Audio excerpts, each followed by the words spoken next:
How's it going, Sean? It's all right. It's going pretty good. It's going okay. Well, we don't have the female energy in the room today. That's right. That's right. Just me and you. Yes. And so Monica was on a trip, and we just had a ton going on, and weren't going to do the podcast, and today was one of those days, which maybe we can get into, but so I wasn't even we weren't gonna do a recording or whatever, but I just was at home, and when I text you, my thought was, man, I'm having one of those days. I bet a lot of other people are too, and might even if they watch this. So Yeah. maybe maybe this could help somebody going through one of those days. So who knows? I don't even know what we're doing, but welcome to We're Just People, which is one of those days. You know, instead of our normal intro song, I just thought let's just chill. And if you're having a rough day, let's just play about 30 seconds and let this song just kind of give you a hug. Let's play this song. Let's just enjoy it together. Whatever this is Sean just picked this out.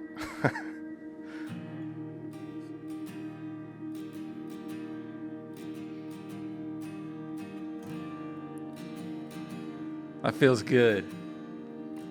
Mm-hmm.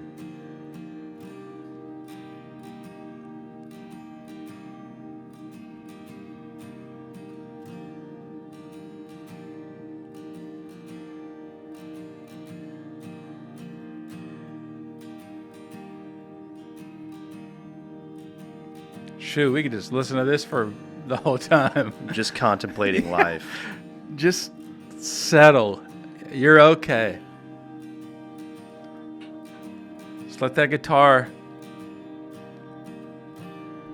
hug you a little bit, whatever that means.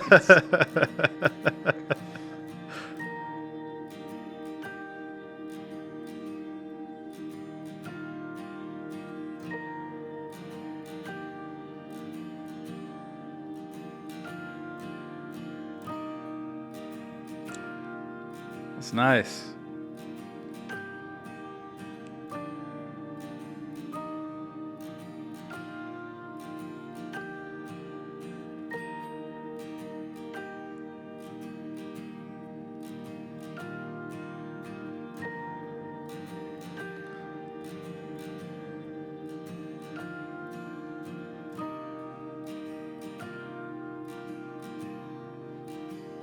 Yeah. One of those days. Can you do a fade? Or probably not. We can fade a little bit here. Hard fade. Hard fade. Yeah. Yeah, that's awesome. Well, yeah, again, thanks for watching this. And yeah, we weren't going to record one, but man, I just felt like let's just turn the mics hot and see what comes out. And you know, we might get into a little bit of stuff, but yeah. You ever have one of those days, like just a rough day? You know what I'm talking about, Sean? Yeah. Absolutely. You just wake up and like everything's just a little different. Yeah. Everything's a little different. You know, part of I was actually wondering whether or not to come and record this because I knew that this kind of stuff was going to come out. Because, you know, I'm a Christian, obviously, and then I'm a pastor as well. So there's so many times that I don't know how honest or real to be. We're getting super just to the core right now. Yeah. But you know how like I guess open or vulnerable to be, because you know being a pastor is, you know, essentially someone that, you know, people look up to, and a lot of it's probably just pressure that I put on myself, or pastors put on themselves, or people in general that feel like they need to. Everybody feels this. You know, you need to kind of be an example or just have it together. But especially, you know, leading other people, you just never quite know how open to be. Yeah, because there's that pressure that, or there's a fear. It's fear that, like, you know, if people, and I know that people know this, I'm in my head way too much, but that, like, if I struggle or have bad days or go through stuff or talk about what's real and going on, that, you know, people will doubt me or doubt that I should be doing what I'm doing, or all that kind of stuff. You ever feel that way? Yeah, I definitely do. It's like you're not qualified. Yeah. Yeah. So, listen, we're gonna sit here and chat, and if today's a rough one for you, like if it's a little tough, then just hang out. This is a open session, judgment-free zone. You know, yeah, if you're having a rough one, let's just chill. So, sometimes that's what you really need is to be in a setting where you don't feel like you have to be someone you're not, or be in a mood that you aren't really in, you know? Yeah. But you can just kind of, you know, feel what you're feeling and not be afraid of judgment, which this would be like the ultimate.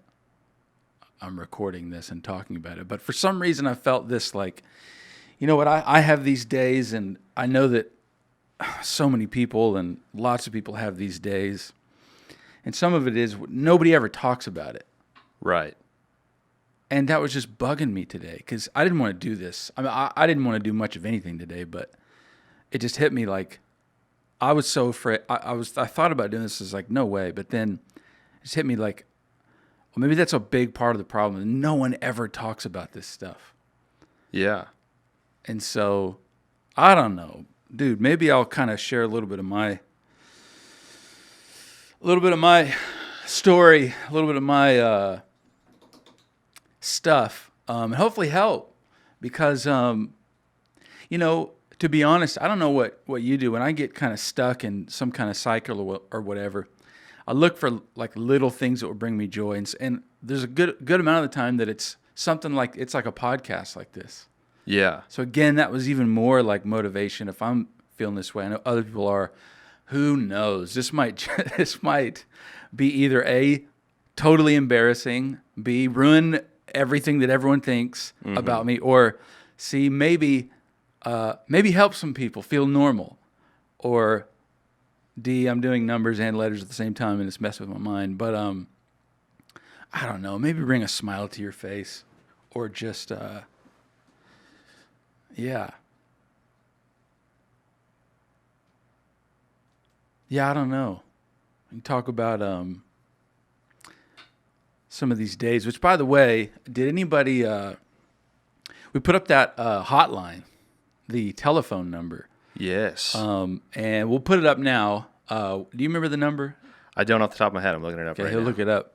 Which I would love, like, as we talk now, if you want to call in or text in, but do a phone call, leave a voicemail, and you talk a little bit about, as you hear this, like, maybe some of what, I don't know, you go through, what you can relate to, or something like that. But Colin, do we have anybody from last week? Do we have anything sent in, or? Yeah, we had a text, and that was, which is a little bit off of the vein of what we're talking about. That's all right. Today. That's all right. I just want to show people that people actually responded. Yeah, no, it was actually a really cool text. A person texted in. They said, "Ever listen to something so funny you start laughing and you're in a quiet place like your office, so you clamp your hands over your mouth trying to stop it, but it just gets funnier and funnier, and the laugh moves to your nose and you start making strange snort sounds that just happened while I was at work." And, That's amazing. Yeah, I thought that was kind of cool, man. That's amazing. Were they talking about our podcast? They were talking about our podcast. Yeah, I would hope so. They weren't just like randomly yeah. texting in talking about them laughing at work. But. Well, whether you were laughing at something else or this, that's the goal, is to bring a little bit of joy, because I know what it feels like to sometimes either feel alone or just kind of lost in your feelings and just whatever. And sometimes something like this can just kind of get you out of it a little bit and bring a little bit of joy. Yeah, so say the hotline number. Yeah, so the hotline number is 405-265-6706 in classic phone number rhythm, so you could write it down the right way. What does that mean? Have you never heard phone number rhythm? Has anyone ever tried to tell you a phone number but out of rhythm and you get confused? Do it. Like, I'll do it out of rhythm. Okay. 4052 Oh, 656706. Yeah, that's weird. Anyways, Yeah. the numbers. Call in, talk to us. We're in that. I call days like this. I'm making this up. I do have a name for it, but I don't know if I'm ready to share that name right now. We'll call it the gray zone. That's the kind of, you wake up and it's just everything's a little gray. Dude, and it always ends up being gray outside on those days too. No kidding. Like freak thunderstorms sweeping through in the evening. Yep. You had said you were going to talk about your story, right? Yeah. Hopefully this is helpful. I mean, to kind of come out and say stuff. So I have like a long history of, and the weird thing, this is so weird. I'm already stopping myself because, I've had long-term struggle with stuff, but I never talk about it. Well, I do talk about it, but just not in any kind of public forum for several reasons. But does anyone really? I mean, everyone kind of like keeps that kind of stuff private. Yeah, that's true. That's true. Typically. Yeah, I think, also for me at least, I mean, everybody's got their bag of whatever, unfun things in their life. But for me, I've got like a long history of struggling with panic disorder and real severe anxiety stuff. So, and it morphed in different ways. As a kid, I was always kind of anxious. I used to be freaked out.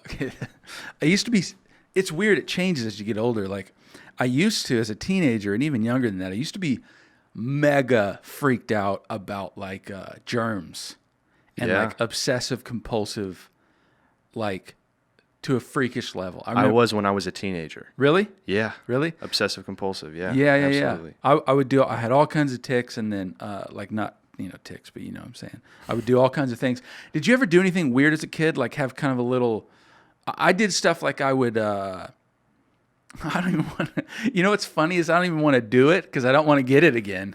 Yeah. I would stretch my mouth open a bunch, or I would just have little things that I would do. But, I remember I would be so freaked out by germs. I mean, on a crazy level. We used to, go to hotels and I would do the craziest stuff. And the weird thing is it wasn't rational.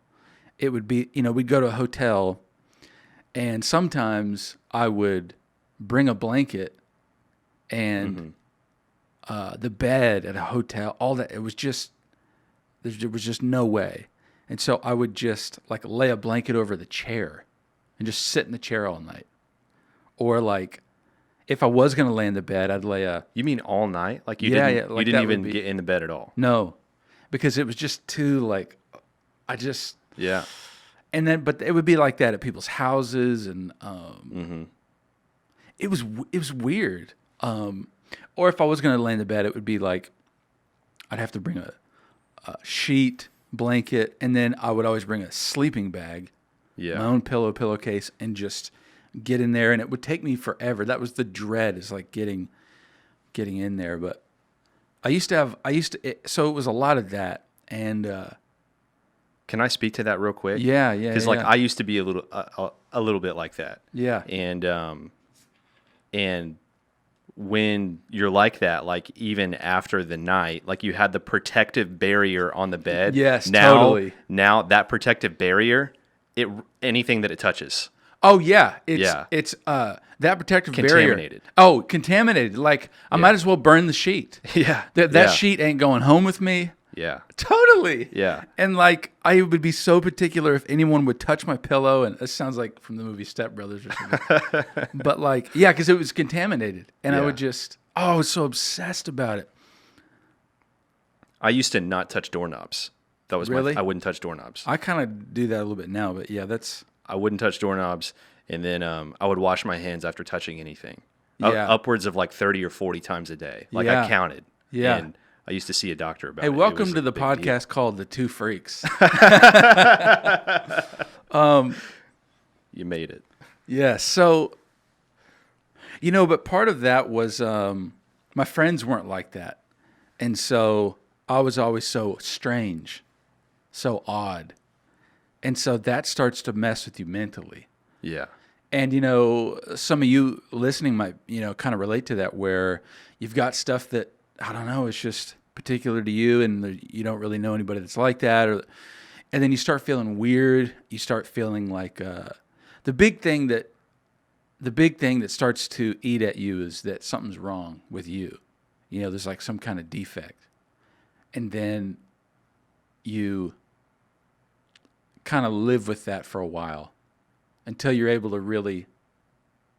Well, I don't know. That's the thing that really started to bog me down. It's like something's wrong or something's off about me or whatever. The sad part is like with people like me and you and anyone else that feels like that, it's like on the really bad days, it's almost like you start rationalizing that you're like that. Yeah. Yeah. Like you're like, well, this is just the way that I am. Yeah, for sure. But it was like weird germ stuff and that kind of thing. And then it turned into, real bad panic when I'd get in crowds of people. And then I remember right after I got married, which anybody who has taken any kind of psychology class is like, ding, ding, ding, I have you figured out. But no, right after I got married, it started getting real intense. Like, I remember I had a real bad panic attack when I was driving. So, I went and tried to get it figured out.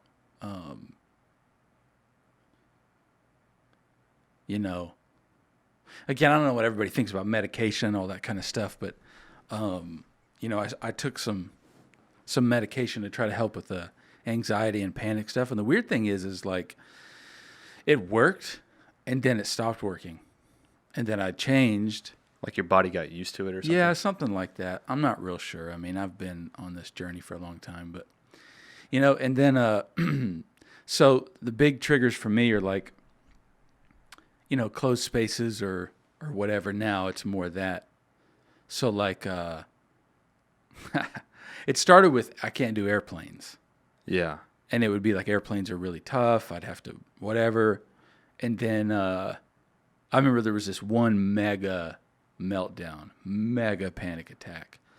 And I don't know, some of you may have experienced panic attack. If you haven't ever, the weird thing about a panic attack is like, there's not actually anything life-threatening about it. Like, you can think about it rationally all day long, but that's not what your mind is tapped into when you're in the middle of a panic attack. The feeling is that I'm going to die. I mean, it just, it's not, doesn't make sense, but that's the, your heart's pounding and beating and, you're sweating and it's like this uncontrollable. Yeah. And the fear is, or it's, you freak out in the same way as if imminent death was upon you. That was a really heavy way to put it. Jeez. But that's how you Yeah. that's how you respond, like in your nervous system, and everything's charged and it's like this whatever. So I remember I had some of those, but I remember on an airplane I was flying to this was the last time I've been on an airplane. I was flying to be in somebody's wedding, and I was in Seattle. And so I remember we getting on the flight, and it was at a time where like medication kind of I thought was working, but then stopped, and I didn't quite know it wasn't working anymore. And so I get on the airplane, and we're going, and we start to take off, and it just hits me. So it was so bad. It was so bad. I remember I was sitting there, and Monica's with me. Poor Monica. Oh no. Which, dear God, Monica, I love you so much. I mean, that's something about having these kind of intense struggles, and then you're married. It's just like, yeah, Monica goes through it. I put her through it, but she's an angel. But I was on that flight with Monica, and I started to have like a panic attack. And the funny thing is, I started like yelling across the aisles.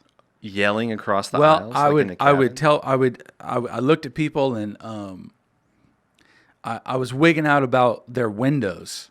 Like I wanted them to close the window. And so I was like, hey, can you close the window? And then it made it worse. So it's like, wait, can you open the window? I mean, I was like, kind of just, I wasn't even in my right mind. I mean, the doors are shut. We're taking off, the whole deal. Stewardess come in, and they're like, what the heck is this guy doing? Yeah. We're on this takeoff thing. I take my, seatbelts off. I'm standing up, like wigging out. Stewardess come over. They give me that freaking bag to breathe in. The oxygen bag? Well, or is it like they the give me like a bag bag, or to something? breathe in. And I remember, I put that thing and started to breathe and just whatever. And I was like, this makes it 10 times worse. Yeah. I don't know if that's supposed to help you or whatever, but I'm just breathing in this bag. I remember I just threw the bag, and I was wigging out. They were trying to calm me down and all this stuff. And the weirdest thing is, you're stuck in a plane. You ain't getting out. Yeah, unless they land it for you. Oh, that gives me the chills just even thinking about it. But so I remember I just sat next to Monica. I laid in her lap, and she had this necklace.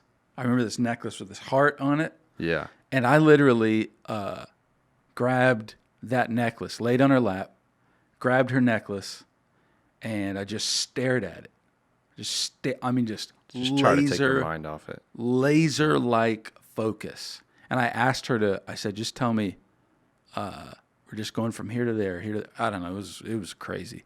So yeah. I literally, I don't know how my body took it, but it was almost like a 3-hour episode of panic or whatever. Jeez. And so I don't think I looked.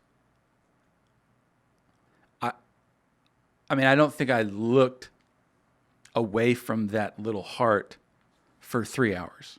Just locked in solid. And I would think with even that level of like intensity that you feel for that long, you have to be exhausted after something like that. You have to just crash. When we landed, I got off the plane, sat down, and laid down on those airport chairs. The people were with me. I was like, I can't go Talk anywhere. about germs. No kidding. No kidding. Yeah. So exhausted. And you guys know that, like when you go, anxiety, it wears you out, and panic, it wears you out. But my nervous system was fried. Yeah. So I just laid there. I was like, I can't move for a while. So we just kind of sat there anyways. Did you guys get a rental back or something? No. I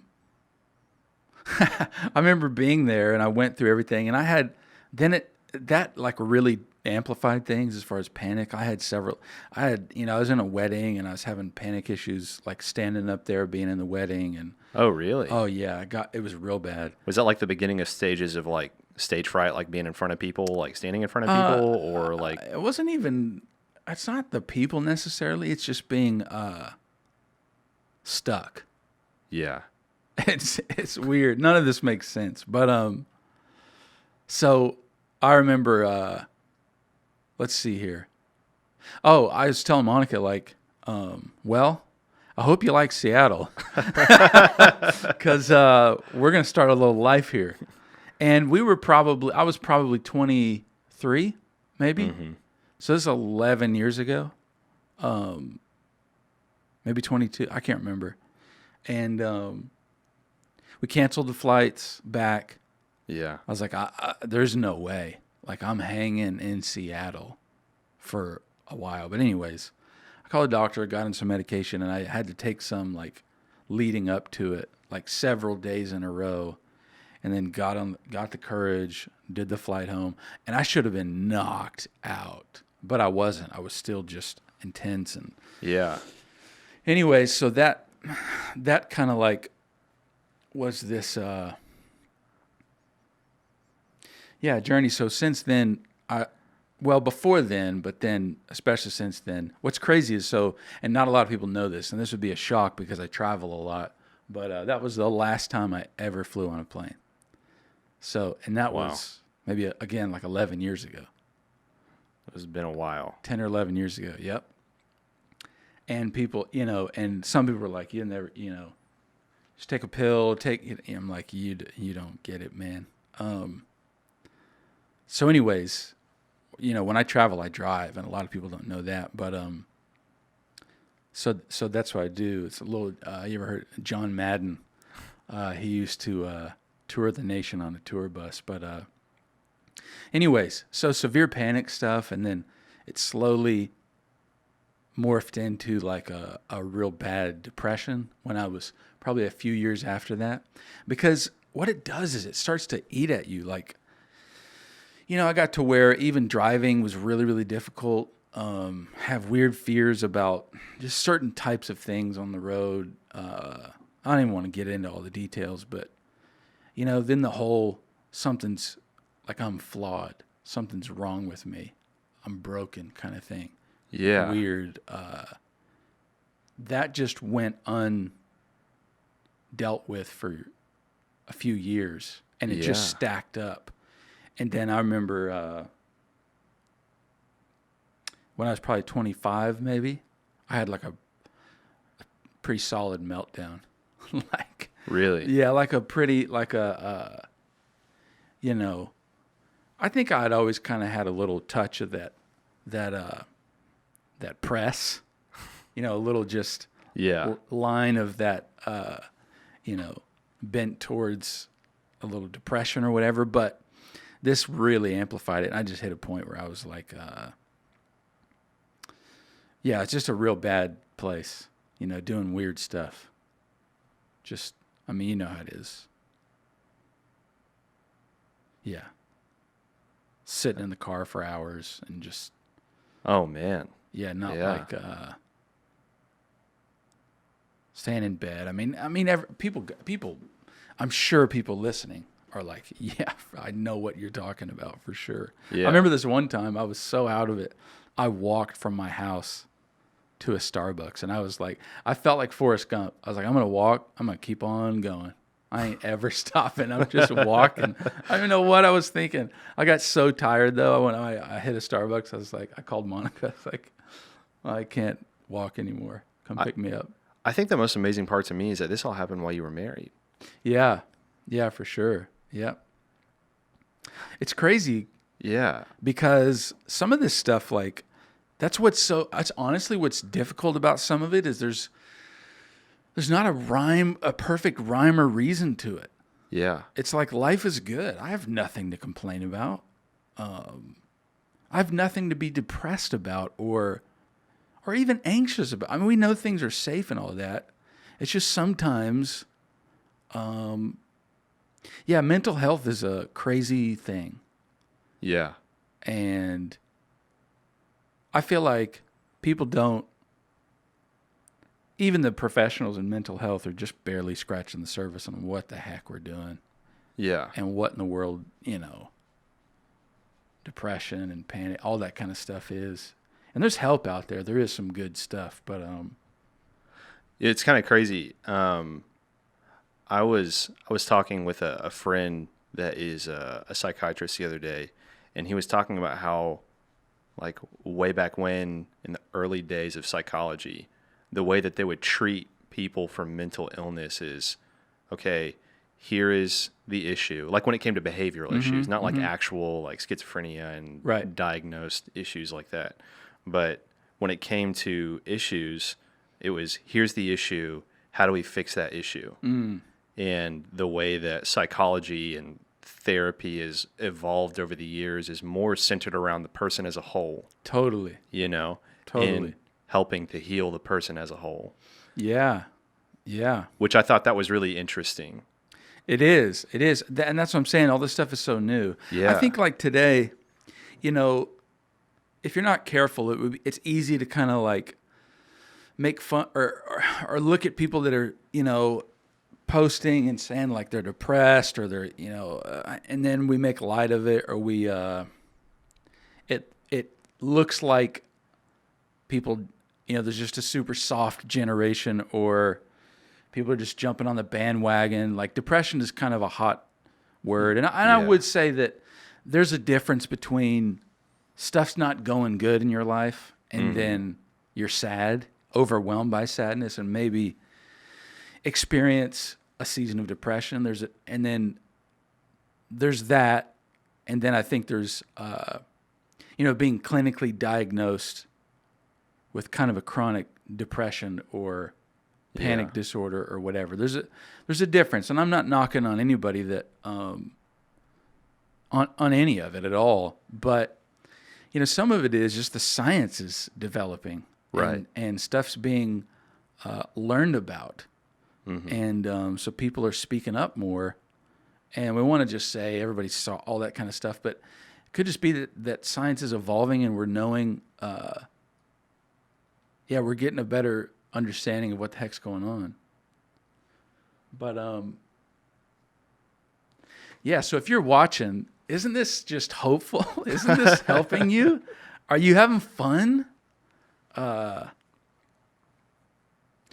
I just was like, hey, we might as well come here and be honest. But so anyways, I've been on a journey for about the last 10 or 11 years where, you know, when I hit that real big kind of meltdown, just super depressed, you know, I went to a therapist, and then I went to a few. The first one was like, well, if this is what therapy is, I'm not into it. It was just, I feel like it was a little bit more what you were saying at the first place. Like it was just about the issue. Yeah. And it was about, I don't know. There wasn't understanding. I tried a couple different ones, and then I found one that began to be helpful. And so that was actually when I was young and I was going through my obsessive compulsiveness. I went to a therapist when I was young, and I probably went to like 4 or 5 sessions with him. In the very last session that we had, I disagreed with him on a very fundamental value that I was really passionate about. And I remember leaving that saying, I will never go to therapy again. Yeah. I'm like, this is Right. dumb. It's for people that like Right. that are crazy, or Right. it's not working. Right. Like it's just not helpful. You know, the therapist that I ended up with, they said that it's a miracle that I came, because they said normally, people try one person, and then if it's not good, the chance of them trying a different therapist is next to nothing, because you have a bad experience, and it makes sense. You're extremely vulnerable. You're like, God, this is the thing that's got to help. And then if it doesn't, it's like kind of devastating. Yeah, my views on therapy too, like just recently have really changed, and it's taken 14 years Yeah. to like grow through that Yeah. and see it differently. Yeah. And, you know, I don't know if it's because of the social climate or whatever, you know, but I mean, yeah, like that. I don't know where I was going with that, but No, it makes sense. So I, found this person, and then, so I've been going to this person for about shoot, on and off, almost 10 years. Wow. Isn't that crazy? Yeah. Sometimes once a month. There was a while it was every week, every other week. Took seasons off, a few months off here and there, but back in it. Because my thing is, I have struggles and people struggle. And my thing would be, especially if you're struggling watching this, man, you owe it to yourself to do everything you can, do whatever you can to make your life a little bit less. You know what? I think sometimes when people are really down, really hopeless, sometimes it's like the idea of going and fixing everything or fixing it just sounds impossible. Yeah. So the way I might want to phrase it is like, you owe it to yourself to just try to make it a little less terrible. Just little steps of like making it just a little better. And for me, I've learned through all the, lots of therapy of how to manage. I've learned a lot of what triggers me. I've learned a lot how to be in a moment like that and try to see it for what it is. It's not that everything just disappears and doesn't happen anymore, but you just are equipped with a little bit more understanding and knowledge about what's going on, and you start to have a few tools as to how to navigate those gray days when the gray wolf comes and hangs out. Yeah. I think that like even just like in the basis of having a downer day or just being depressed is being a recluse and not saying how you feel. Yeah. And not wanting to talk to anybody. Yeah. And I think, the more and more honest I am with myself. Yeah. And whenever I speak about my feelings to people that I trust and know, the more I see how I really feel about things in good ways and bad ways. Yeah. Yeah. And it's almost like a catch-22, like on those downer days or depression, in that season of depression, you're just like, I don't want to talk to anybody. Right. And I'm just going to hold on to these feelings, hold on to the way that I feel, and I'm just going to let it stew, which is just wrong. Well, I mean, I always try to do your best not to judge yourself, even when you're in those things, because it is not good to just stay in your feelings and be completely isolated. That's what we want. That's what I want. And I will say though that there are some times where I realize I am in a state for whatever reason mentally, that interaction with loved ones,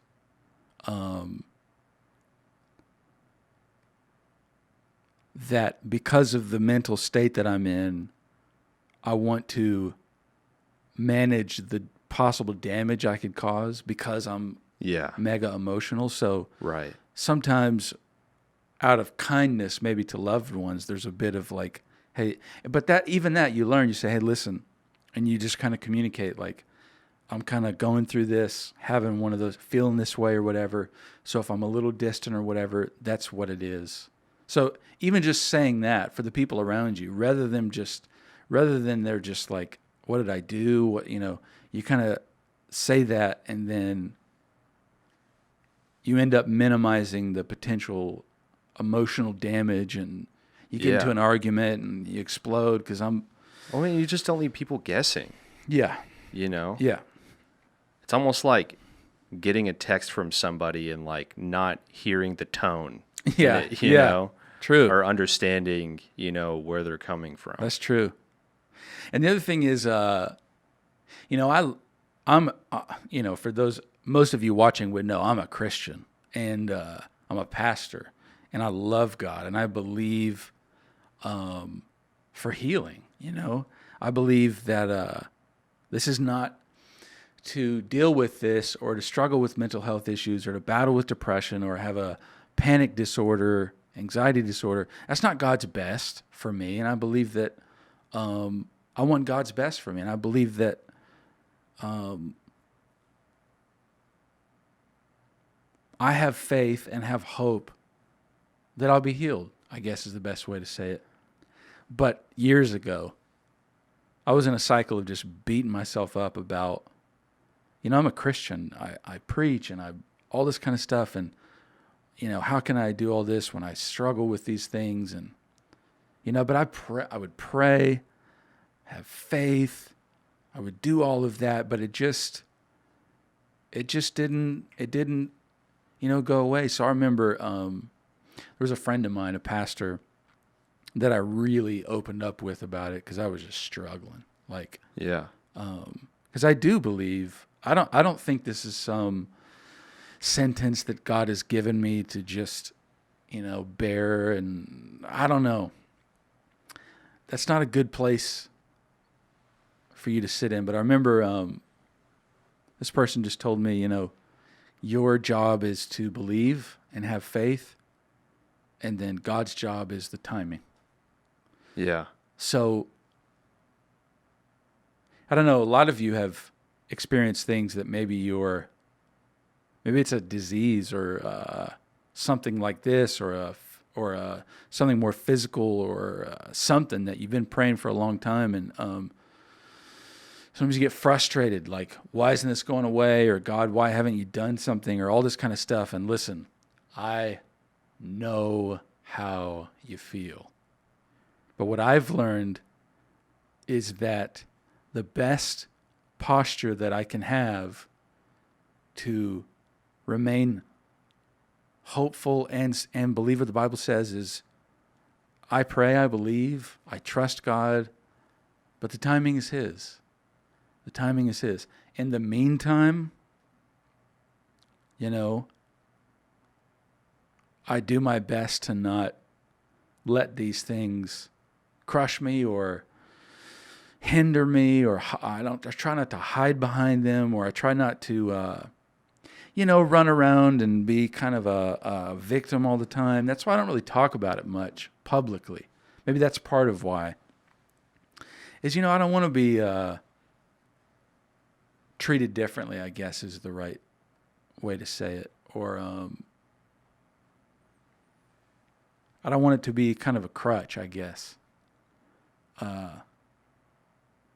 You probably don't want everyone to think that you're always like that. Yeah, too. totally. Because it's not always. Yeah. But when you're in it, sometimes you gotta find. What I've found is like, prayer. Obviously, like if you can go to God in prayer, all that kind of stuff. But there's a weird thing when you get in a day where it's like, you wake up. For me, it's like some days I'll wake up and the world just feels different. Like sometimes I wake up and it's like I'm excited, not excited, but it's like you get up, hang out with the kids, work, you think and do stuff. But sometimes you wake up, or I wake up, and it's and everything just has a dullness to it, or like there's a pressure kind of to the atmosphere or whatever. And you wake up and it's almost immediate. You're like, it's one of those. Yeah. And then, there's the day that life just seems a little less vivid, a little less colorful, a little more dull. Yeah. It's like for me, those days, like I wake up and I feel like I ate Taco Bell at 3 a.m, like I just like no amount of coffee can wake me up. Yeah. Nothing can make me look at this day with a brightness to it. Right. Right. And it's just dull. Yeah. Don't want to do anything, talk to anybody. Right. And listen, if you go through those days, if today is one of those days, it's okay, baby. If I could hug you, I would. And I would say, you're all right. Because there's tomorrow. Always. There's tomorrow. And you're like, man, but I've been in this for a long time. tomorrow's going to be the same. Well, then there's the next day. And, what I've found is if I can get with God, but sometimes that's like a daunting thing. Yeah. Sometimes that's like, and honestly, I'm a little bit of a rebel on the inside. So as a pastor's kid, I hear that all the time. You got, go to prayer. So there's like this little, when you're in that funk, you're almost in a self-destructive mode. Oh, yeah. So you almost don't do the things that you know you should do. Mm-hmm. And so that would be one of them. I should pray. Definitely not praying, Yeah. But you learn other things. I think what really people are trying to do, if you're depressed or you're stuck in some kind of whatever, is you're trying to figure out a way to escape. Right. And the best thing you can do, the best thing I've learned to do, I'm trying not to be preachy because I don't know what I'm saying, but best thing I've learned to do is to try to find small incremental steps to escape. But if I can find things that are safe and healthy ways to escape, that's what you have to do, because everybody's looking to escape. Yeah. What are some practical Well, things? I'll just say that, like, that's why I don't, if I look at someone who wakes up, maybe drinks all day, becomes an alcoholic or gets into all kinds of stuff. I look at that and I'm like, yeah, I mean, I'm not judgmental about that, because it's like, that's a way of escape. Right. Now, the sad thing would be that's obviously a really unhealthy way of escape. And self-destructive. Absolutely. And that's the trajectory that you find yourself on when you wake up one of those days. It's self-destructive, but this motivator is to escape whatever it is, the anguish or the pain or the anxiousness or whatever. Yeah. So you got to find healthy ways to escape. And sometimes it's, man, a good friend is priceless. Yeah. A good friend is priceless that knows you.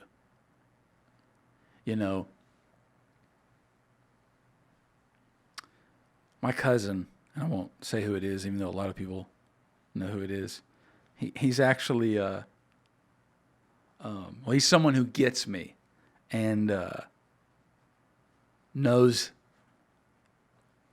his way in. I think about the ways that I kind of navigate and escape, and it's almost like maybe the big front door is go pray, but sometimes you're just whatever. So it's like you kind of trick yourself. Let me just slide in through the side door here, and let me, find a different way to kind of inch in and whatever. But what I've found is what's not very helpful is when someone comes up and they're like, they are real aggressive, or why are you feeling this way, or talk to me, or it's just,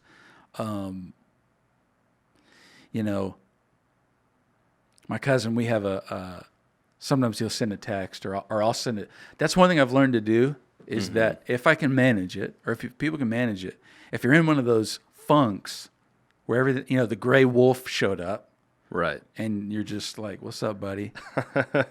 And there's just his presence it's like, if you could send a little bit of an SOS, it's a text to a friend that knows. Yeah. And for me, like, it's not every time, but my cousin, I'll say something, and we kind of have codes. We, cause he deals with a lot of the same stuff, but, we'll call it I don't know if I want to say the name of what we call it, but, it's a name of a hotel. All and I'll right. just say, like, it's a name we made up, but, for now we'll just call it the Gray Hotel, even though that's not the name, but I'll just say, like, I'll say something like, hey, struggling or something like that. And he'll reply back like, oh, anybody new there at the Gray Hotel? And I'll respond and be like, no, I'm in my same room, room 301. They just brought in extra comforters and getting room service. Everything's extra, whatever. I'm going to be here for a while. And he'll say something back like, he's like, oh, sweet, I'm checking in at 4. I'll see you, we'll meet up downstairs in the lobby. And, we'll just, someone that can, a lot of times I feel like we just want to lift someone up out of their problems. Mm-hmm. But sometimes if you can just kind of sit with someone in them and not try to just say, hey, snap out of it, but like relate with them a little bit and kind of validate their feelings, it's so much more helpful. Dude, that's a good friend, someone that can just sit down with you and like meet you on the same level. Exactly. That's what I'm trying to do. That's what we're trying to do right now. Yeah, meet you on that level. So, there's so many jokes.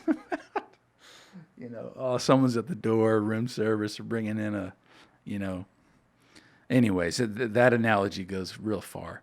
But then you you get out of your feelings a little bit. And it's not because someone barked at you or preached at you or whatever. It's just a friend that kind of meets you where you're at. Mm-hmm. A good friend is golden. But aside from that, it's like there's other things. I know this sounds funny, but podcasts sometimes. Yeah. I'll turn on either a comedy one or random stuff that they're talking about, just weird hobbies I'm interested in, and I'll just, I'll be just out of it, and I'll just turn that on, and it's like, and it's not like just everything is whatever, but it's like you just kind of take one little shift, one little step. I got a couple games on my cell phone that if I can distract just a little. Yeah. And it's, the name of the game is not distraction. That's not the ultimate end, but it could be step one, because sometimes I realize that if I can get distracted, I'll kind of wake up a little bit and then, okay, this is what's going on. It's not as bad as I thought. It's time, man. Just time helps. Totally. Heal that for sure. Yeah, and sometimes it's like, what I need? I need to turn in. I need to take a little nap. Yeah. I need to, because there really is something about those rhythms. When you wake up, what do they call them? Like circadian rhythms. I've never heard that in my life. Yeah, there's it's almost like you can reset. I'm not saying, hey, everybody go nap all the time, but if it's that bad and it's really tough or whatever, just, I don't know, if you can, sometimes a nap helps me. Wake up. Sometimes it's like, the world's a little more colorful. I can't do that, man. Like if I sleep on a negative feeling, typically I wake up with it amplified. Or like I just find that it's the first thing that I think about, and then I just brood all day on it because I slept on it. It's not that like I go to bed just blissfully every night, forgiving everything that anyone's ever done. But I try my best to try and forget about it before I go to sleep, because if I sleep on a bad attitude, like typically I just wake up. There's very few times where I've probably fallen asleep with a bad attitude and woken up and just been like, today's going to be a great day. Well, the other thing too is, I know this is so not like pastoral and maybe it is, but there's like what I say when I try to encourage people with, if you're super depressed, try to like, if you're in it, try to find just the next thing that might bring you a little bit of joy, however small it is. And it could be really, really, really small. Yeah. The big deal is try to make sure those things are not destructive and healthy. But I mean, they could be so small. Sometimes I'll be, in one of those funks and just whatever. And then I'm like, what is it? Maybe if I sit outside and look at the grass, I don't, it at least, it's just something. And it Right. kind of, whatever. Or, I mean, I'll be real honest. It's like sometimes what'll convince me to kind of take that next step towards normalcy is like, I'll just start thinking about, I don't know. Sounds so silly, but maybe it's like a snack or like a, Oh man, when I get that way, Yeah. I eat. It's not like I just stress eat. Like I'm constantly shoving food in my face, but like that's a trigger for me. Yeah, yeah, Like yeah. if I get very depressed or if I Yeah. get very angry, my immediate thought is gotta have cheese right now. Like absolutely Okay. right this second, I Yeah. need Mexican food. Well, let me say this. Let me say this because obviously you can get in trouble with anytime you're depressed or stressed or whatever, go Yeah. eat yourself out of it, Right. just eat away. Yeah. I'm not saying it's the health to it, but sometimes what I noticed is when I go through a day and whatever, I notice I haven't eaten all day. Yeah. And it's not even about, I'm not saying eat yourself into oblivion, but because I know that's tempting and I've definitely done that. But sometimes it's just a little bit of Just a little sustenance. a little surge of, oh, that's nice. Yeah. And then it's like, it just helps. And make it decent. Don't go straight to Doritos necessarily, but enjoying a little snack is better than just staying in agony. Something that has always helped me whenever I get in those moods is I'm very introverted, Yeah. but whenever I'm like that, it's weird, but I kind of like to be around people Yeah. that don't know me. Yeah, yeah, yeah. Like, so I'll go to a coffee shop, and I've had days where I'll go into a coffee shop at 10 a.m. and I won't leave until 8 p.m. Like, I'm not even lying. Like, Yeah. I'll stay in there all day Yeah. and work or put my mind on something. Yeah. But just even being around people, Yep. I think is helpful. Yeah. It is. It is. Dude, I don't even know if do we sound crazy? Are we even We gonna, might. Are we We- even going to upload this really? It's- I mean, Yeah. We I don't ma- know. I don't know. Are we helping people or hurting people? I don't even know. Dude, call in and let us know. Is this helpful? Is this what's the number again, Sean? It is 405-265-6706. Yes. And this is just a decision to be honest and yeah, hopefully you think, I don't know, you're not crazy. And I think the big thing is, man, don't beat yourself up. Yeah. I get into that so much. Don't beat yourself up. There's some things that you just can't control that you find yourself dealing with, stuff, and don't beat yourself up over it, There are a lot of things that we cause and that are our fault. There's plenty of that to accept responsibility for. Mm-hmm. So if you're dealing with mental illness or something like that, that's don't try to take responsibility for that too. You got enough to worry about. Don't beat yourself up. The fact that you're still going, you should be proud of that. The fact that hey, you're listening to this and maybe it's helping you. Yeah, don't beat yourself up. But I would encourage people to do your best to take care of yourself. If you're really struggling, you haven't gone to therapy, get in there. Get in there. Just do it. What do you have to lose, right? What do you have to lose? If you've done stuff and whatever, maybe try to change your diet and go for a few walks. But if you're in agony and haven't tried any kind of medication, I'm not trying to get a bunch of people on pills or nothing like that. But when people look down on some of that stuff, I'm like, do you realize the alternative for someone who might be in dire agony? Yeah. Medication is better than a lot of other outcomes. A worst case scenario. 100%. So no shame. If you need help, man, get some help. And, yeah, so I don't know. Hopefully you feel validated. You feel, I don't really know. And I don't even think we're going to upload this, to be honest. How long have we gone? 400 hours? Only about an hour. We've gone an hour? Oh, my God. Maybe a little bit less than an hour. Oh, my probably. God. Well, you know what? I don't have any of the Dove chocolate inspirations. But maybe we can just give them some inspiration, Yeah. You're better than you think you are. You're better than, you know what we need to do? We need to play that song. Oh, yeah, I can. We need to play that song.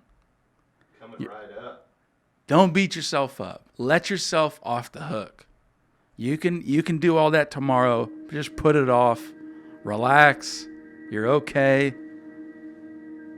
Try to find a little joy.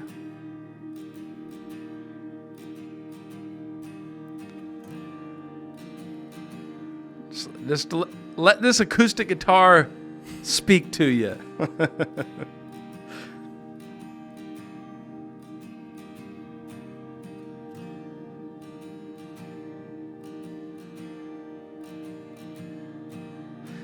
Yeah. Let a couple tears out. My voice just cracked.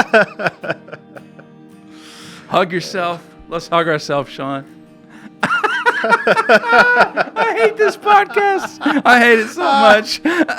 Leave it though. I love it.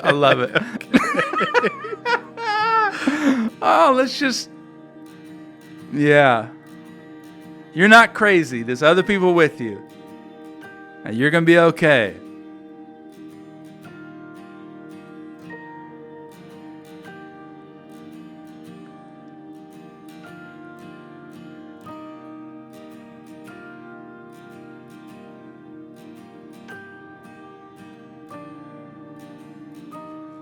We'll end this with this. I'm going to ask you to actually make yourself smile. If you're not smiling right now, smile with me. Just let me see a couple dimples. Your eyes kind of, just smile. And you're going to be okay. Because Grant said so. And Sean nodded. Indeed. That's nice. All right, we love you guys. Thanks for tuning in. Subscribe if you would. Like, review the podcast. We're Just People. Next week, we'll have the females back. We'll get rid of all this weird vibe, and we'll get back to normal. But we love you, and you're going to be all right.